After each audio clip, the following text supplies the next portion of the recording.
उत्तल दर्पण में R बराबर 12 को हम क्या करने जा रहे हैं, सिद्ध करने जा रहे हैं। ये 2024 बिहार बोर्ड के लिए काफी महत्वपूर्ण क्वेश्चन है। ये क्वेश्चन आता भी रहता है। तो चलिए सबसे पहले दर्पण सूत्र बनाने से पहले हमको ये जानना कि किस दर्पण में बनाना है। यहाँ दर्पण सूत्र में कौन बनाना है, उत्तल दर्पण बनाना है। तो उत्तल दर्पण का फिगर आपको क्या होना चाहिए, याद होना चाहिए। देखिए फिगर ऐसे बना था, ऐसे हमने क्या किया, उत्तल दर्पण बनाया, यहाँ से प्रधान अक्ष लेके गए, यहाँ से किसी स्रोत से आ रही किरणें हैं जो समानांतर आएंगी। अब यहाँ से आने के बाद ध्यान दीजिएगा, अब यहाँ से ये टकरा के क्या हुई, लौट गई। अब यहाँ से टकराने के बाद हम डॉट डॉट डॉट लाइन से इसको आगे कर जाएंगे जो फोकस पे जाकर मिलेगा। फिर यहाँ से हम दर्पण का क्या लेंगे, अवलंब लेंगे। यही अवलंब आगे जाकर कहाँ मिलेंगे, सी पर। ये मेरा पी है, ये मेरा एम एन है, ये मेरा क्या है भैया, एस लिखे है, ये क्यू, और ये ए और बी। वही फिगर सेम आपको बगल में फिगर। और इस फिगर में लिखे हैं कि माना कि एम एन एक उत्तल दर्पण है, पी उसका क्या है, ध्रुव है, एफ क्या है, मुख्य फोकस है, सी क्या है, वह देखिए वो यही को लिखा हुआ है, यहाँ लिखा हुआ है। फिर यहाँ से लिखिए दिया हुआ है, तो दिया से लिखे हुए हैं कि ए बी आपतित किरण है, ए बी आ रही है किरण, आपतित किरण, और परावर्तक सतह बी बिंदु से टकराकर कहाँ मुड़ जाएगी, देखिए कहाँ मुड़ रही है, ऐसे कर मुड़ जाएगी। वही लिखे होंगे यहाँ पर, जो प्रधान और पीसी के संबंध चल का परावर्तक सतह बी बिंदु से टकराकर एस की ओर मुड़ जाती है। ध्यान दीजिएगा, ए बी आपतित किरण है, प्रधान और पीसी के संबंध चल रही है, और परावर्तक सतह बी बिंदु से टकराकर एस की ओर मुड़ जाती है। और फिर क्यू बी क्या है, दर्पण का विलंब। सिद्ध बची करना है हमको, आर बराबर 2x।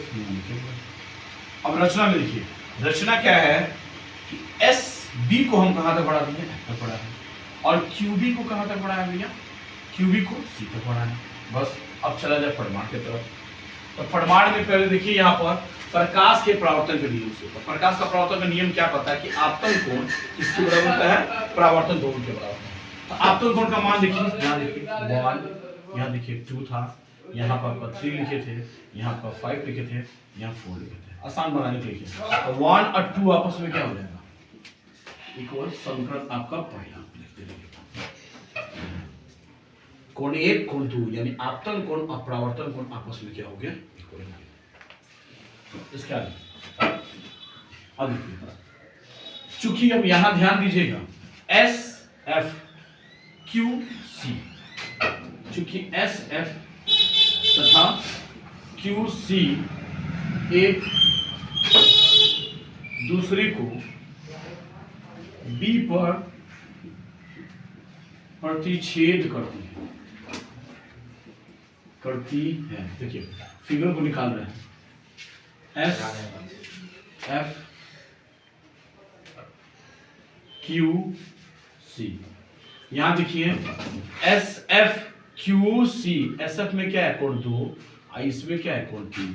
यहाँ कोण 2 है और यहाँ कोण 3। देखिए यहाँ पर ध्यान से, यहाँ कोण 2 है और यहाँ कोण क्या है, 3 है। तो 2 3 कौन से कोण होंगे, सम्मुख कोण, कोण एंगल 2 एंगल 3 कौन से कोण होंगे, सम्मुख कोण, सम्मुख कोण हो गए। अब आगे बढ़िए, एक और लिखिए, आगे लिखिए। ए बी जो है वह पीसी के क्या है, समानांतर है, दिया भी है, दिया है ए बी पीसी के क्या है, समानांतर है। और जब समानांतर होंगी तो एंगल हुआ ए 1 और एंगल कौन बोलते हैं भैया, ऐसे एंगल 4 5 संगत कोण हो जाएगा। कौन सा कोण, ए बी निकाल दिए, और यहां पर आपका क्या है, पीसी। अब यहां से ए बी का क्या दिया है, रेखा गया है, ऐसे कट हुआ है, यहां तक आप बी कर दीजिए। यह क्यू सी वाला कटा है, क्यू कहाँ कटा है, सी पर कटा है। अब देखिए आप लोग, यहाँ पर ए बी क्यू का एंगल 1 दिया है, और यहाँ पर आपका सी वाला कटा है, और इधर आपका पी था, और यहाँ पर एंगल आपका 5 था।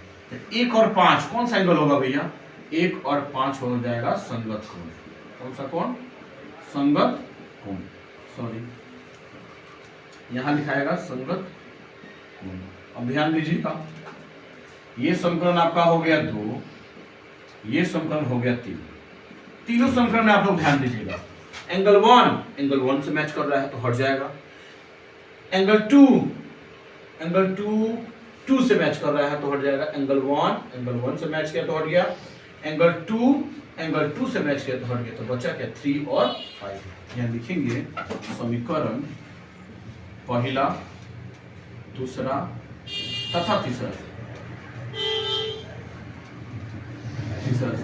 तो कौन हुआ भैया आपका 1 और 1 मैच कर गया, 2 भी मैच कर गया, तो 3 और 5 बचे। तो यहाँ लिखेंगे 3 और 5। अब 3 देखिए एंगल त्रिभुज में आइए। 3 के सामने कौन सा एंगल दिख रहा है देखिए 3 के सामने। चलिए ट्रायंगल को निकाल देते हैं, आपको समझने के लिए आसान रहे इसके लिए हम ट्रायंगल को भी निकाल देते हैं।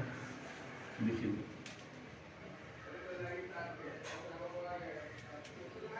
आपका यहाँ पर B है, यहाँ पर F है, यहाँ पर C है।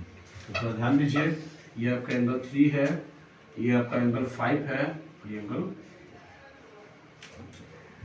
अब देखिए तो 3 किसके सामने दिख रहा है? 3 के सामने कौन दूसरा दिख रहा है? FC। तो यहाँ लिख देंगे FC। और 5 के सामने कौन दिख रहा है? B और F दिख रहा है।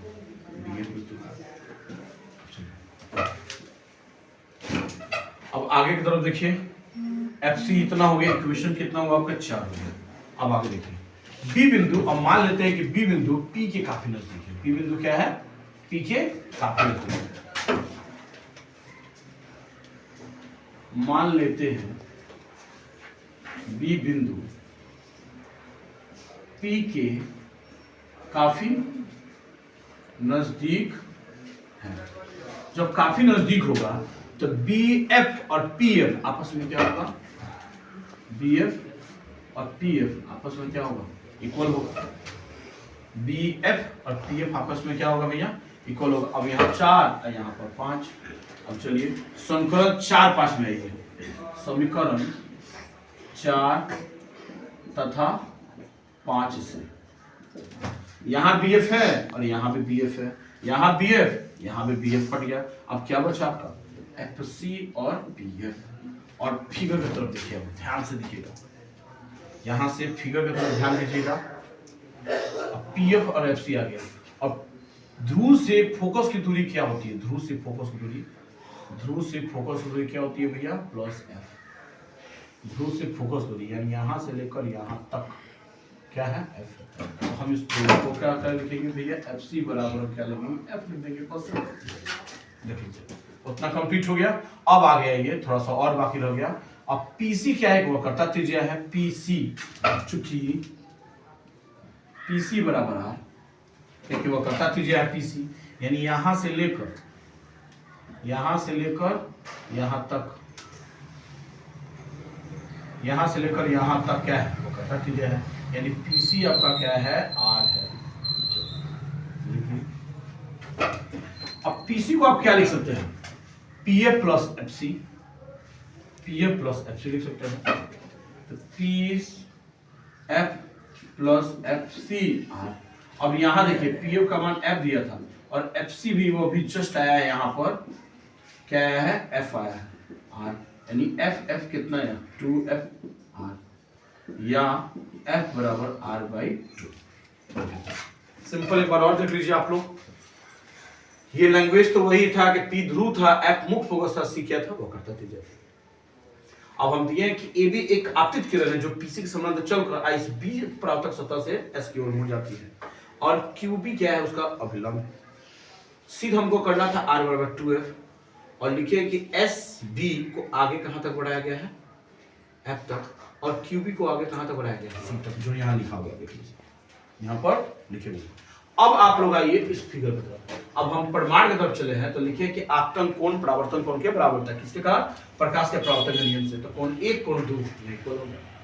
फिर SF जो है, यहाँ देखिए SF और QC एक दूसरे को कहाँ कट करती है भैया? ये तो छुटिए गया जी, B पर, यहाँ B लिखना पड़ेगा। तो आपका 2 और आपका 3 क्या हुआ? इक्वल हुआ सम्मुख कोण के कारण। और फिर AB और PC एक दूसरे के क्या समानांतर है, तो कोण 1 और कोण 5 क्या हुआ? समवर्त कोण हुआ। और तीनों समीकरणों को लिया है जिसमें आपका एक मैच किया, दो मैच करता, हट गया, बचा 3 और 5। और 3 के सामने कौन सा रेखा भैया? FC है, और 5 के सामने कौन है आपका? BF। फिर लिखे हैं कि बी बिंदु पी के काफी अगर नजदीक होती है तो ये बी एफ जो है, बी एफ और टी एफ आपस में क्या हो जाता है, इक्वल हो जाता है। तो अब समीकरण 5 हो गया। फिर 4 और 5 लिए तो बी एफ देखिए यहाँ पर, यहाँ बी एफ और यहाँ बी एफ, दोनों बी एफ क्या वो हट गया, तो बचा एफ सी और टी एफ। और यहाँ पर ध्रुव से फोकस की दूरी क्या होती है भैया, ध्रुव से फोकस के बीच की दूरी क्या होती है, फोकस दूरी होती है, इसलिए एफ दिए हैं। अब पीसी दिया है, बच दिया है यहाँ पर देखिए, पीसी क्या है, आर है, यानी P F P C R. अब यहाँ P F F C, P F F C, P F का मान भी एफ, इसका मान भी F, F F to R. ठीक, एकदम नॉर्मली आपको समझाया गया है। जहां भी अगर आप लोग को दिक्कत लगता है कमेंट जरूर करें, लाइक करें, सब्सक्राइब करें और शेयर करें। Thank you.